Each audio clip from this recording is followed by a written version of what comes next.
Hello, rainbows and sunshines, and welcome back to Southpaw Studios. Now, if you've been around this channel for any length of time, you know that normally we're talking about sublimation, lasers, CNC projects, and occasionally 3D printing stuff. But every once in a while, I get an idea stuck in my head that I just have to build. And this time, I just happen to film the whole process. And apparently, every 6 or 7 years, that idea is an arcade machine. I don't know why. It's like a really nerdy midlife crisis. Some people buy a Corvette.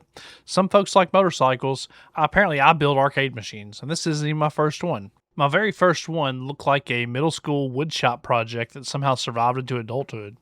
It played games, but it definitely wasn't winning any beauty contest.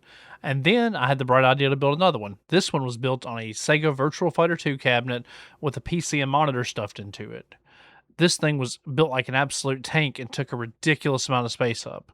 It was actually quite well executed. It was a nice blend of appearance and functionality and even had a custom front end.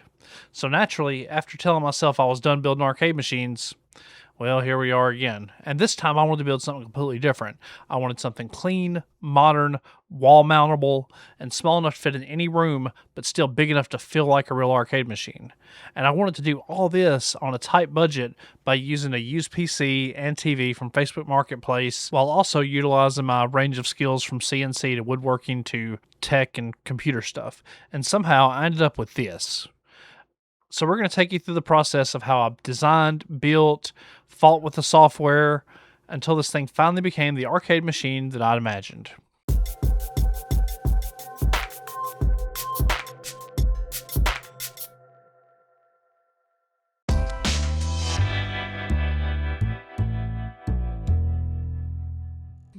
The first thing I needed to do is figure out exactly what I wanted this cabinet to be. I had a few goals in mind from the beginning. I wanted it to be wall mounted to save floor space, but I also wanted the bottom to be flat so it could double as a bar top if I changed my mind. I knew I wanted to use a common 32-inch TV that I found on Facebook Marketplace, standard hop style arcade buttons, and I wanted to keep everything clean, at least for now, with a simple black and white design. I started in Adobe Illustrator where I sketched everything out in 2D and like a side profile view. For me, this is the easiest way to work through ideas as I can physically move things around, adjust dimensions, and make sure everything fits before I cut a single piece of MDF. One of the biggest advantages to designing digitally is to be able to answer all the little questions ahead of time. Was the control panel deep enough? Will the monitor fit? Is there enough room for the PC and wiring?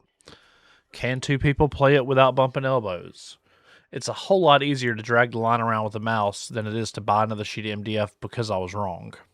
Once I was happy with the design, I imported everything into Carbide Crate and I did all the tool paths, and that's where all the fun CNC work happens. I assigned the different tool paths, set my cut depths, tabs, pocket operations, and double checked that everything would work exactly as I expected. At this point, all it was left to do is go load up a sheet of 3/4 inch MDF, cross my fingers, and let the Shapeoko take care of prototyping the parts.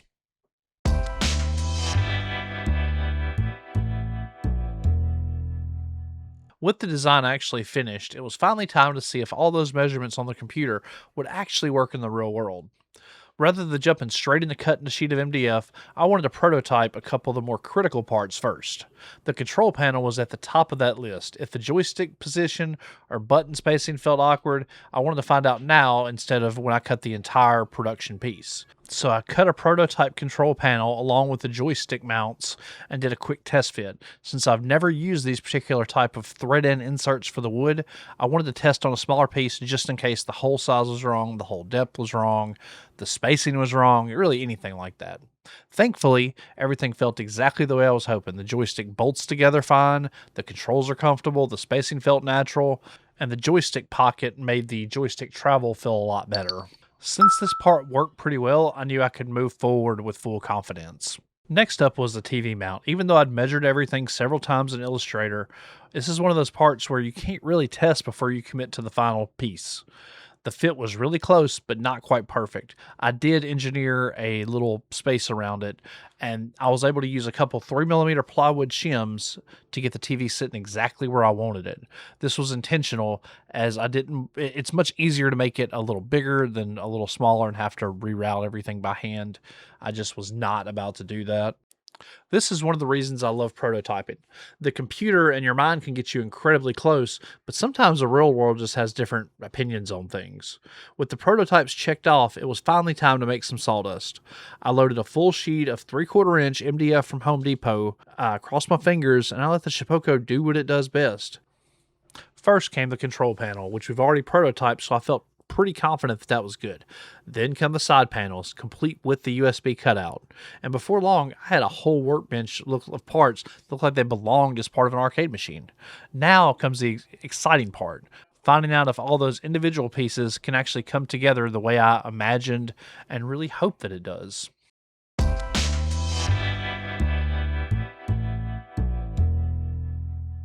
Assembly is one of my favorite parts because this is where it stops looking like just a pile of parts and it becomes something more.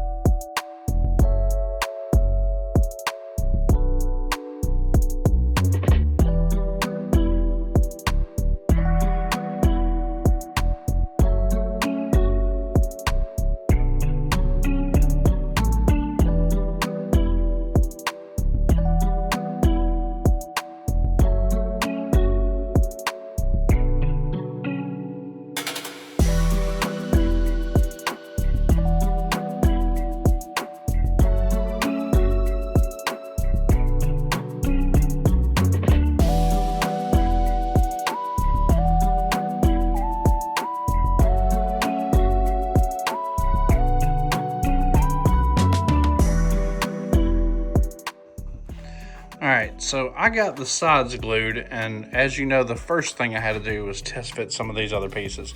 It's not attached or anything, it's just loose in there. But I had to get an overall scope for how this thing's gonna look when it's assembled. Overall, it's freaking sick.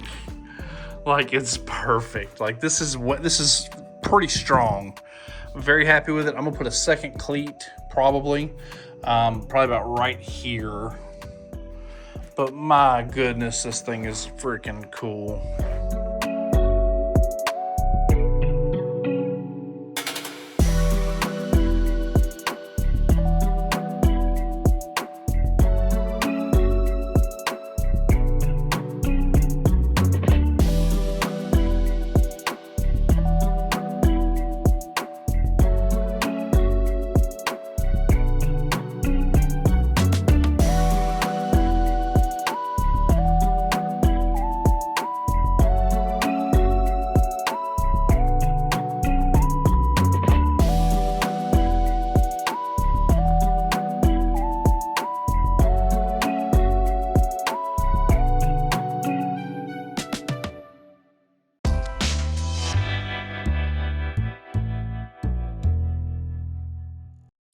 With the cabinet fully assembled, it was finally time to make it look less like a woodworking project and a little more like something I'd actually hang on the wall.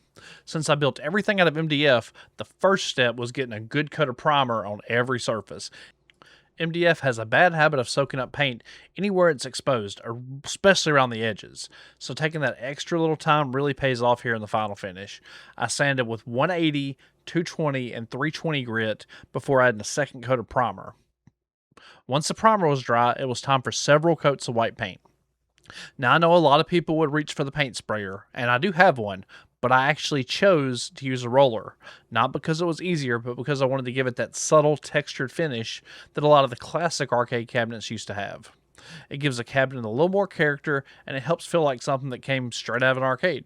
From the very beginning, I wanted this build to be very simple. No flashy graphics, no oversized artwork, just a clean black and white color scheme that would fit in just about anywhere. After the paint cured, I added several coats of polyurethane to help protect the finish. I knew the cabinet was going to get played, and I wanted it to hold up to years of use. Then came one of my favorite details in the entire build, the black T-molding. I picked mine up from tmolding.com, and I used a slot cutting bit from Harbor Freight, and it worked very well. It's a very messy job, but it works. Remember to definitely use eye and breathing protection when working with MDF. It's always amazing how one little detail can completely transform a project. The black trim outlines every curve, defines the shape of the cabinet, and ties the whole black and white theme together nicely. For the first time, it looks like I actually built something, and it started to look like a real arcade machine. Now, all it needed was the electronics to bring this case to life.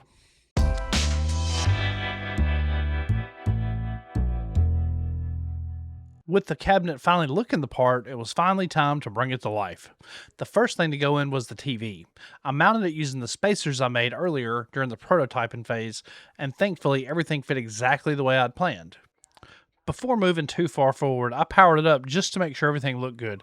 Seeing the interface on that screen for the first time was another one of those moments in the project where it finally started to feel real.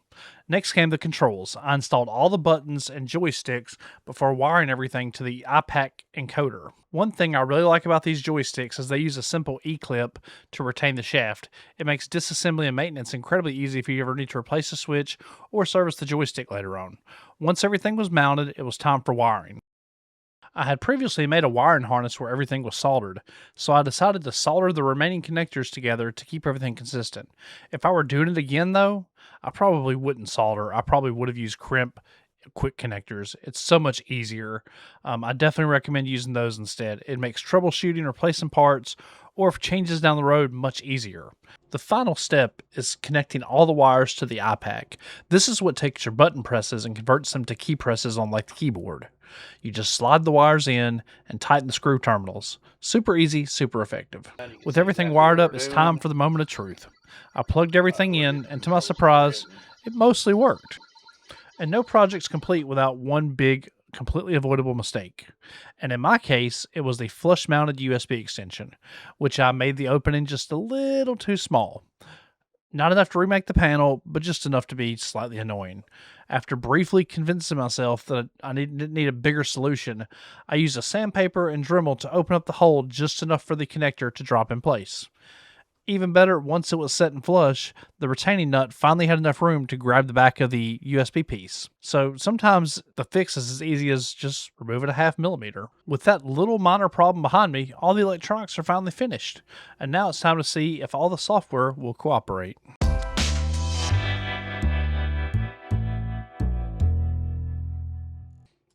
With the hardware finally finished and wired up, all that was left was making it feel like a real arcade. On the front end, I decided to go with RetroBat. But I kept coming back to RetroBat because it has a clean interface, it's easy to customize, and since it's built on Windows, I could use hardware I already had instead of buying something new. And I'm a little more familiar with it. For the controls, I use the iPac software to map all the buttons and joysticks to keyboard inputs.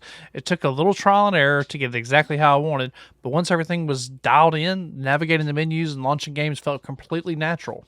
Of course, a few controls always have to be remapped. If you're curious, I'll display my final keybinds on the screen right now. It might save someone a headache. Also wanted this machine to behave like a real arcade machine. Instead of just logging into Windows and manually opening things every time I turn it on, I configured Windows to automatically launch RetroBat as soon as you log in. I did put a little bit of a delay so Windows could load the drivers and all that, but now with the press of a power button, it boots straight into the game selection menu, which is really neat. Of course, it wasn't quite that easy. There were a few software quirks along the way. A couple key bindings conflicted with emulator shortcuts. One NES emulator just refused to cooperate. And I even had to add a short delay launching RetroBat so Windows had time to initialize all the hardware. Fortunately, those are pretty easy to sort out. And once everything's working together, the cabinet finally felt like a finished product instead of a Windows PC with a keyboard emulator. Now there's only one thing left to do. Play some games and do some fine tuning.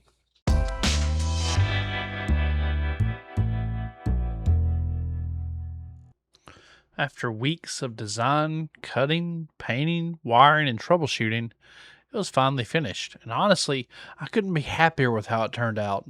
From the very beginning, I wanted an arcade cabinet that wouldn't dominate the room.